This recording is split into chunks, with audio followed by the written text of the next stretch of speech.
herramientas para resolver conflictos, pero básicamente nosotros nos basamos en técnicas de comunicación. Sobre todo lo que fomentamos es la escucha activa.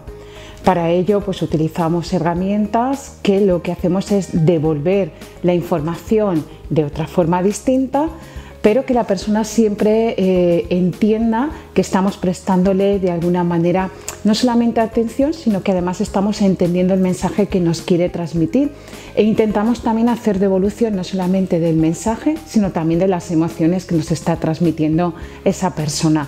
De esa manera entendemos que fomentamos la empatía, la capacidad que uno puede tener de ponerse en el lugar de la otra persona. A veces es complicado, ¿no? Sobre todo cuando tenemos un conflicto, porque solo en ese momento somos capaces de ver cómo nos sentimos nosotros, ¿no? Pero para que realmente podamos producir un cambio en las personas, tiene que haber un reconocimiento del otro. Facilitamos ese reconocimiento a través, como decíamos, de esa empatía. De alguna manera fomentamos preguntas que hacen que la persona pueda llegar a comprender cómo se siente el otro. Si entendemos cómo se siente el otro, va a resultarnos más fácil, como decíamos, ponernos en su lugar. Bueno, hoy en día, cuando hablamos de líderes emocionalmente responsables, entendemos que es importante reconocer qué papel juegan las emociones en el ser humano y cómo eso nos afecta a la hora de relacionarnos con las personas, es decir, cómo me relaciono con mis compañeros o cómo puedo relacionarme con mis trabajadores o dentro de equipos de trabajo. Porque hemos entendido que ser emocionales es signo de debilidad, es como una muestra de vulnerabilidad, y entonces, claro, hablar de un líder como un líder emocional parece que sea alguien que carezca de esa capacidad de liderazgo, ¿no? Y muy al contrario, o sea, un líder emocional es aquel, como decíamos, que no solamente escucha a sus trabajadores, sino que en algún momento dado también puede llegar a empatizar con ellos, puede llegar a comprenderlos, gestiona bien sus propias emociones, que es el principal herramienta, la principal forma de alguna manera es que él sea capaz de gestionar sus propias emociones, porque a partir de esa gestión va a ser capaz también de gestionar las emociones de los empleados, con lo cual vamos a transmitir mejor los mensajes, las órdenes van a ser mucho más directas, mucho más efectivas y con mejores resultados. Es verdad que hace mucho el temperamento, ¿no? El carácter que cada uno tiene, pero más que se aprende, se entrena. Realmente lo que hacemos es entrenarnos para ser mucho más habilidosos emocionalmente. Esto es inteligencia emocional.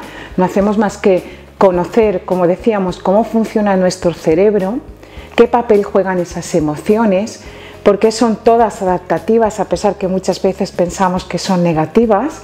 Y dentro del conocimiento que tenemos de cómo funcionan, como decíamos, nuestro papel es reconocer esas emociones y ser capaces de expresarlas de tal manera que los demás puedan entender cómo nos estamos sintiendo y hacer, como decíamos, que los demás también nos transmitan al mismo tiempo cómo se sienten ellos, porque a partir de ahí, como decíamos, vamos a generar un diálogo para mejorar, si es que tenemos que mejorar una situación, o para beneficiarnos todos de alguna manera de ese estado, ¿no? Bueno, estamos en un proceso un poco de aprendizaje, como tú dices, de desaprender y reaprender, ¿no? Sobre todo lo que estábamos comentando, desaprender a aquellas conductas que venían más de un liderazgo más de tipo autoritario, donde de alguna manera, pues durante mucho tiempo se ha pensado que el supervisor o el directivo tiene que tener esa capacidad de autoridad a través de ejercer de alguna forma, pues entre comillas, a veces incluso una cierta tiranía, ¿no? O sea, que si tiene que mostrar ese dotes de mando, no puede ser una persona a lo mejor asertiva o no puede ser una persona, como decíamos, con esa capacidad de empatía, ¿no?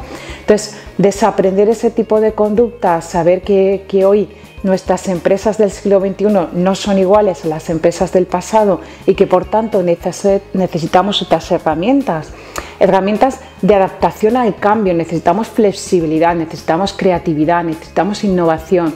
Y no puede haber flexibilidad, creatividad e innovación con modelos de liderazgo mucho más tradicionales. Lo que estamos intentando, como estamos comentando, es al revés, ¿no? Ser consciente de cuáles son nuestras habilidades y a partir de ahí desarrollarlas. Entonces desaprendemos aquellas conductas que a día de hoy no nos resultan adaptativas para ese cambio y aprendemos las nuevas, que son las que nos van a ayudar de cara al futuro a mejorar el funcionamiento de nuestras organizaciones.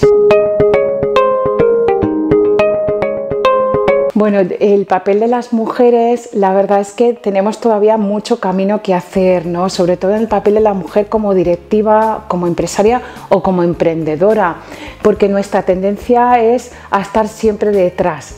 Evitamos muchas veces la fotografía, no nos gusta ser centro de atención, entonces muchas veces no nos damos cuenta del papel que tenemos y de la importancia que tenemos también. Entonces el papel de la mujer yo creo que pasa por hacerlo cada vez más visible, ¿no? Que salgamos en las fotos, que salgamos en las entrevistas, que realmente se conozca qué labor estamos desempeñando, que muchas veces nos hacemos pequeñitas y que somos grandes y que tenemos mucho también que aportar a nivel de la sociedad y a nivel de las organizaciones en particular, y creo que es importante también destacarlo.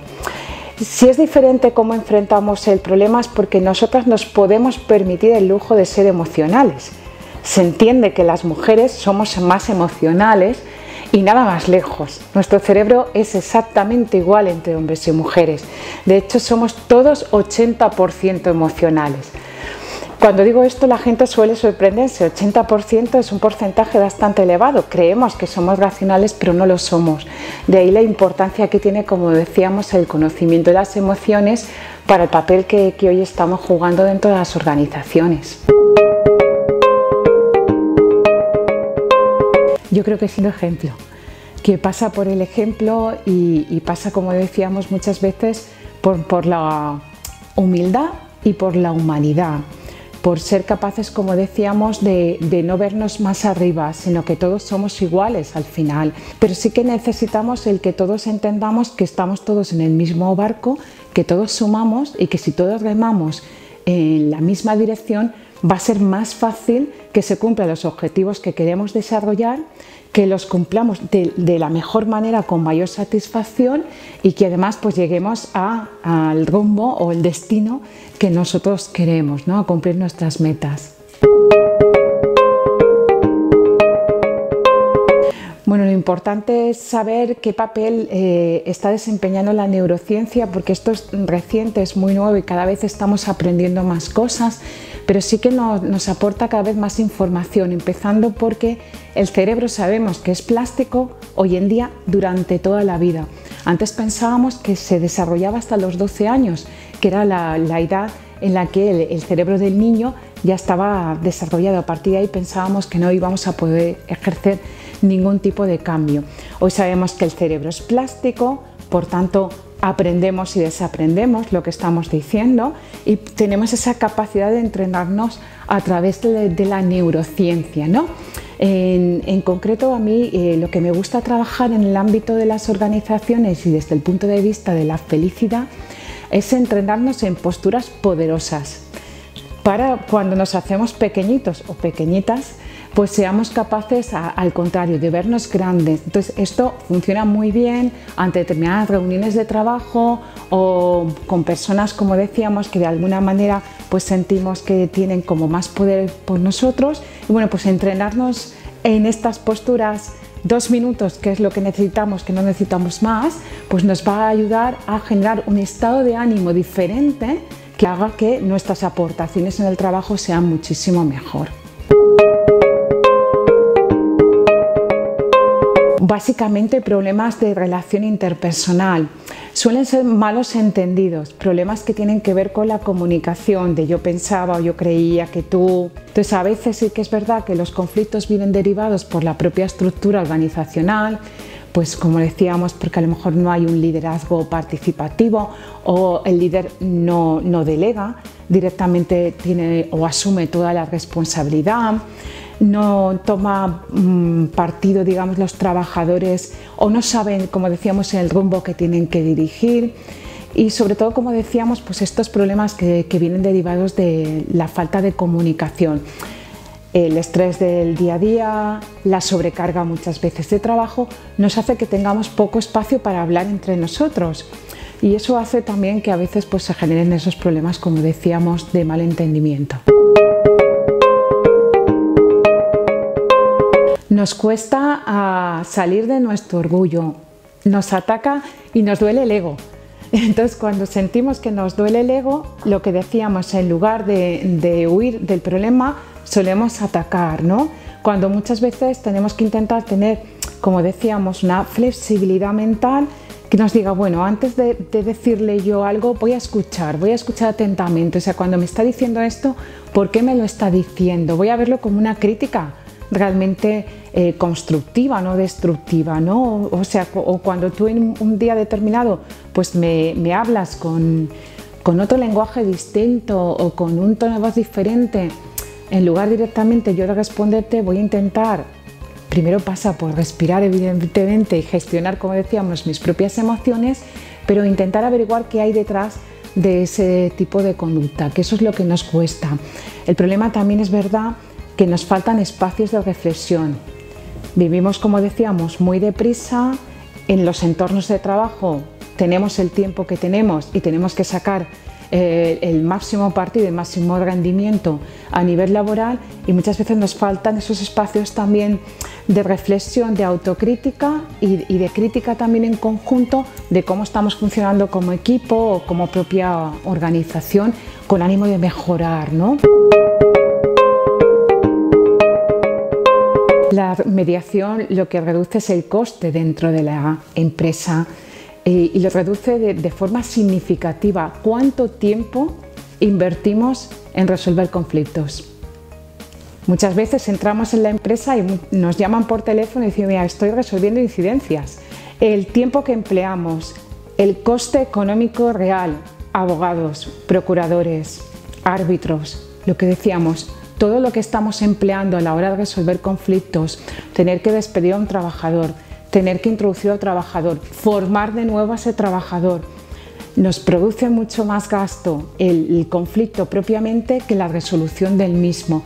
En cambio, el beneficio es muy grande porque además son herramientas que resuelven el conflicto de forma muy rápida y de vía pacífica, con lo cual la mediación, que como hemos visto también es cierto, no es la solución a todo tipo de problemas, pero sí que es una herramienta que en muchas ocasiones, como decíamos, va a ser mucho más rápida, mucho más dinámica, mucho más pacífica y con resultados que a largo plazo van a mejorar el clima dentro de la organización. En un momento necesariamente en el que hay que soñar, porque si no soñamos, no visualizamos, y si no visualizamos, no creamos, y si no creamos, no logramos. Es decir, si yo no siento que soy capaz de hacer determinadas cosas, si no me doy cuenta de mi gran capacidad, de que para el cerebro no hay nada imposible, que todo lo podemos conseguir y que, como dice el anuncio, ¿no?, que nuestros sueños no son pequeños, que soñamos a lo grande, es cuando vamos a poder utilizar cosas. Para ser emprendedor hay que crear, hay que innovar. ¿Cómo se innova? Se innova desde el sueño. Yo tengo que verme y visualizar y soñar y muy lejos y muy arriba y a partir de ahí ir bajando como determinados escalones, ¿no?